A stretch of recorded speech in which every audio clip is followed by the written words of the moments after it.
Hello and welcome to the next description. This time I'm going to talk about Kirby Squeak Squad, but that's just the plot I'm going to describe because I think it's just the best example of what a Kirby game is. So basically Kirby Squeak Squad is a very, very, very simplified version of a Kirby plot. Like, to be fair, most Kirby plots at least have a little bit more going on than Kirby Squeak Squad. It's just a peaceful day in Dreamland, okay? Everything's nice and peachy, everything's great. In Dreamland's the world that Kirby inhabits on Popstar, which is Popstar is the planet Kirby lives on. And so Kirby wants to eat his yummy strawberry shortcake he just has for whatever reason. And he's like super excited, and it's just like time to go get it. And then all of a sudden, fuck you, Kirby. You're getting fucked, Kirby. You're not getting your strawberry shortcake. And Kirby's just kind of like, well, I guess the only logical conclusion is that fucking King DDD took my goddamn strawberry shortcake. And it's just like, well, Kirby, I think you might be a little biased with that one. I think that you're jumping the gun a little bit. But, you know, I guess that's just what Kirby's used to. At this point in the timeline, you know, Kirby at this point of Kirby Squeak Squad, he's just fed up with this shit. He's absolutely fed up with this shit. Like, look, okay, like, he's on a mission to go fucking kill DDD, or, I mean, maybe not kill, because, I mean, let's be honest, in a Kirby game, Kirby only kills everyone that isn't a major character. And King DDD does not die, despite fighting Kirby more than probably any other villain. So King DDD is attacked by Kirby in his own home because Kirby literally just because Kirby doesn't know who else would have taken it. So Kirby, you know, beats up DDD because DDD's an asshole. And it's like, alright. I don't know why it wouldn't be fine, but, you know, because it's Kirby, you know, how could you hate Kirby? Kirby could kill every single creature that lives in Dreamland that gets in his way. He could burn them alive with fire, and it's just fine. So the strawberry shortcake is stolen, DDD gets his ass beat, but it turns out that it wasn't DDD who needed to get beat up, it was the Squeak Squad, who's the new villains. And there's a big guy, there's the leader guy who's like designed to clearly look more foreboding and clearly demands a sense of strength with his design, and you're like, oh man, that's that dastardly leader guy. There he is. The new Kirby for Switch, you can play as him. That's pretty fucking cool. But anyways, the game is basically just Kirby chasing the Squeak Squad through a bunch of assorted worlds. You get towards the end, you fight Meta Knight. Meta Knight stole this treasure chest that supposedly has Kirby's shortcake. Kirby basically duels him, and when Kirby opens the chest, the Squeak Squads fly in, grab it, and then DeRoach has it, and the chest doesn't contain the cake, but a dark-colored cloud that ensnares DeRoach and flies off into outer space. Now I'm directly reading from Wikipedia. Kirby follows, eventually encountering and fighting DeRoach, now aptly named Dark DeRoach, for the second time at the end of World 8. Oh, there's a solid 8 worlds, and then there's like you can unlock the ghost function as well. Kirby can become a ghost in this game. He's a spooky Kirby. See, this is why I love fucking the end of every Kirby plot, and like any just like regular Kirby game. There's always some twist that elevates the villain to this like level of power that's like, what the? Wasn't this about getting your shortcake? Who the fuck is Dark Nebula? Like, the star turns into its true form, like Dark Nebula. And that's who stole his shortcake. It is revealed that Meta Knight was only trying to keep Kirby. Yeah, see, that's what I didn't read that before, but that is what I knew it. That's why Meta Knight got in Kirby's way, even though Meta Knight should know that that's a dangerous fucking spot. Kirby fucks shit up, man. You don't fuck with Kirby. You know what my favorite just hang on a second. My favorite description of Kirby. Like, look at this shit. Kirby is the round pink life form from planet Popstar who possesses infinite power and can inhale enemies to copy their abilities. There you go. Described Kirby. Done. End video. Like, come on. That's the best fucking description of a video game character, period. In my onion opinion, Kirby has one of the most simply, beautifully well done character designs for a video game character. Like, literally, how do you get better than Kirby? You don't. That's how. Anyway, so basically Dark Nebula is revealed, and Kirby just, of course, defeats Dark Nebula without pretty much a fucking sweat off his back, or unless you're not a good Kirby player, then maybe he was pretty tough, but I mean, let's be real, though. Kirby games aren't exactly known for being that difficult. Anyways, so after the credits, Kirby's cake has been put in a bubble, following behind him as he flies off. Turns out that the Squeaks then send him back his cake as an apology for the trouble they caused. A short while later, Kirby receives his cake, making him happy at last as he begins to eat it. Oh, Kirby! He's just such a, like... It's hard to not be put into a good mood when you look at a face like that.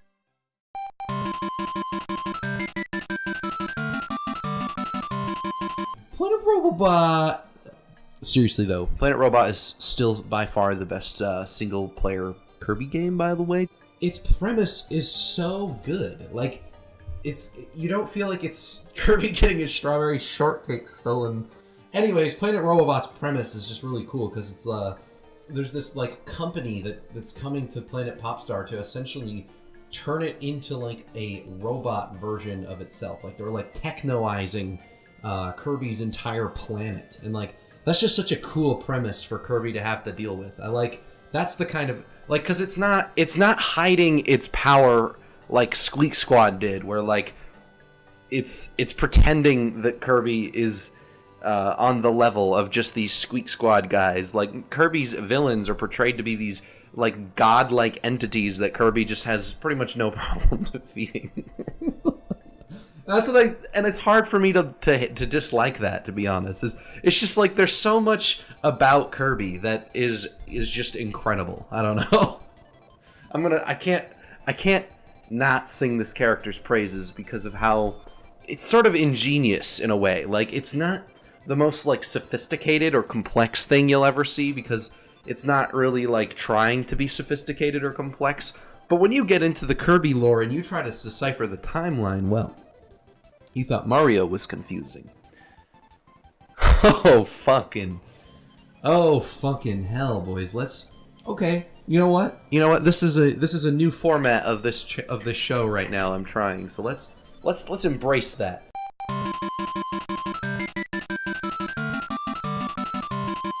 Let's look at the Kirby timeline. Let's see what people have made for the Kirby timeline, and let me see if I think it holds up to scrutiny, because the Kirby timeline is not for the faint of heart. Oh my fucking god.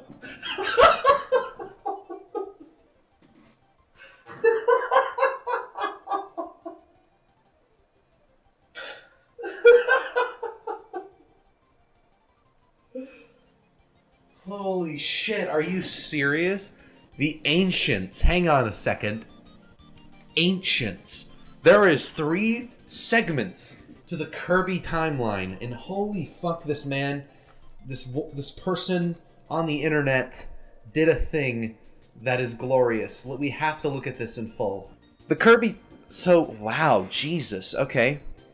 The Kirby timeline starts off with the Ancients and Kirby's Adventure, and since Kirby's Adventure is the same reality as Kirby's Return to Dreamland. It's the same instance of reality. Well, it's not the exact same instance. It's 2 separate sort of versions of the same reality. So Kirby's Adventure then leads to Kirby's Dreamland, then Spring Breeze, then Kirby's Dream Course. But that's not even... Actually, that's well... Oh, Jesus. Look at these lines. Like, this is... I think I may have bit off more than I can chew. Can I describe this? Like,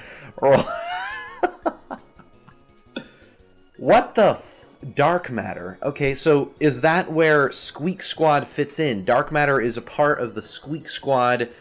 So the Dark Matter trilogy, not even trilogy, the Dark Matter timeline.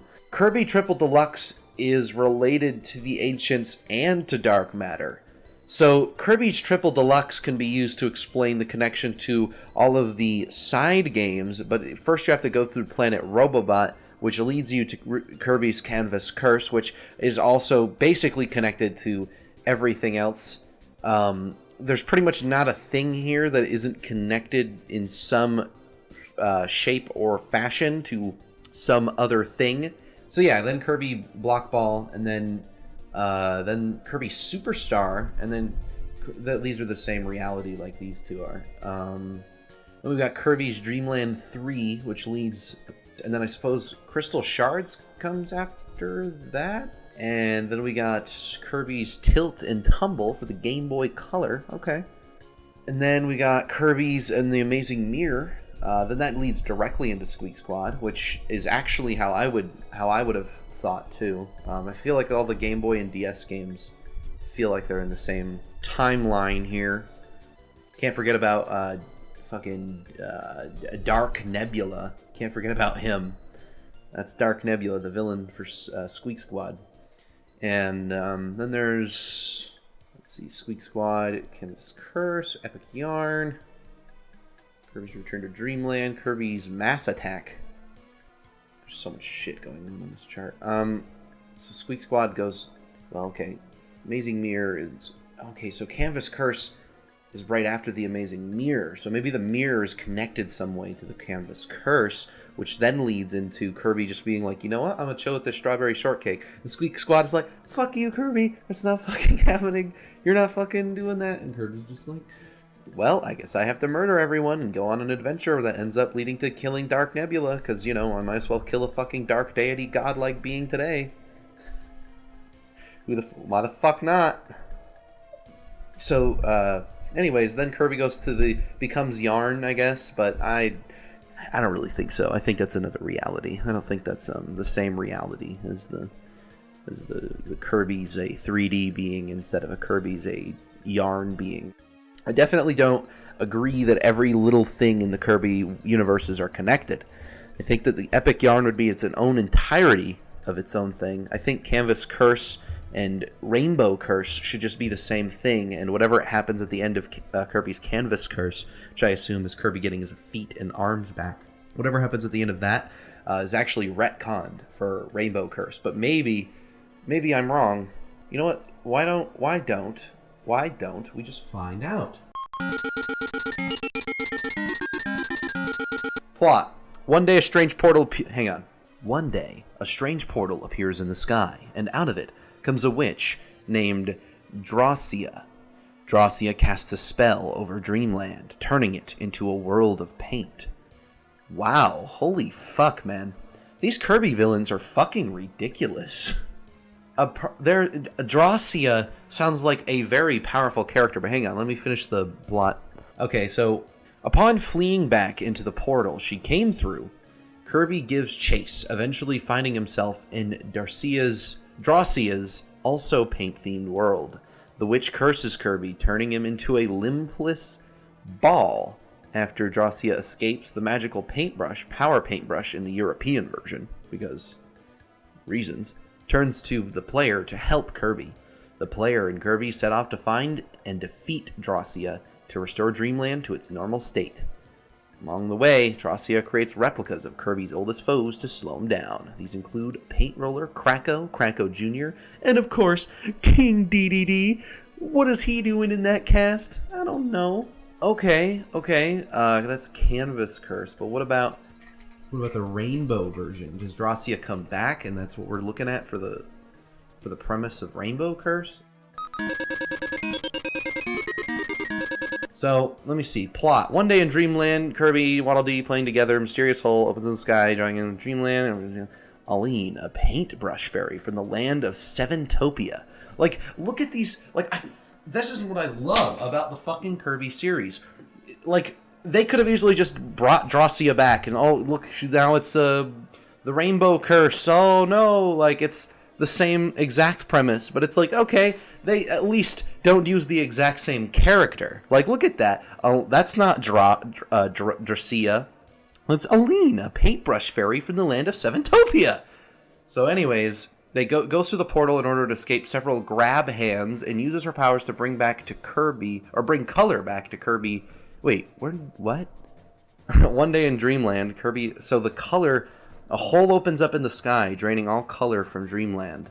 And uses her powers to bring the color back to Kirby, and then she reveals that her old friend, Glacia, suddenly became evil and has used the colors from Kirby's planet, Popstar, in order to create 7 worlds. Wanting to stop and restore Planet Popstar's color, Kirby and Aline set off to Seventopia. Aline's painting magical rainbow rope. Kirby is stuck in a ball form, similar to Campus Curse. Wait. Kirby's just already in the ball form? That's kind of confusing. Right? Like, that's... Okay, Kirby's regular day. See, Kirby has legs. Oh, this art is so cute. Oh, he's got an apple. Oh, Kirby dropped the apple. Oh, no. Oh.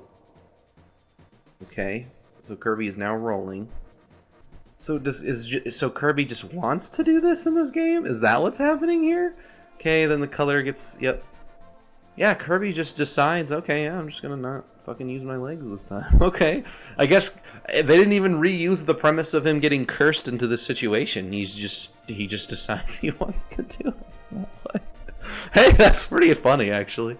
I don't know. I can't talk about everything Kirby, can I? I mean, there's only so much one man can do, and you know, I might tackle this video in another sort of format at some point in the future, but as for right now, I think I'm okay with my look at the Kirby timeline, with my look at just the Kirby Squeak Squad.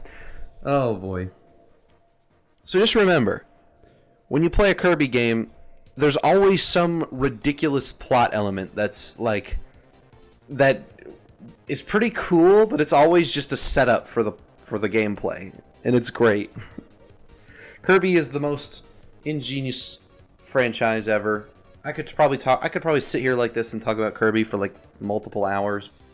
Maybe I will in a lot. Like maybe I could just live stream what I'm doing right now at some point in the future and discuss the timeline at some point if anyone's interested. Let me know in the comments below. Thank you for enjoying this video, and if YOLLIS is editing this video, thank you YOLLIS for editing this video. It means a lot, my dude. Thank you so much. You can follow the social medias of Twitter. It's my CBGog on Twitter. Have fun. I hope you enjoyed the video. Let me know what you think of this different style as well, where I'm like in front of a recorded, like on my computer screen, where I can pull up resources from what I'm actually talking about on the fly. Let me know what you think. I will hopefully make some more videos in the future. Bye-bye!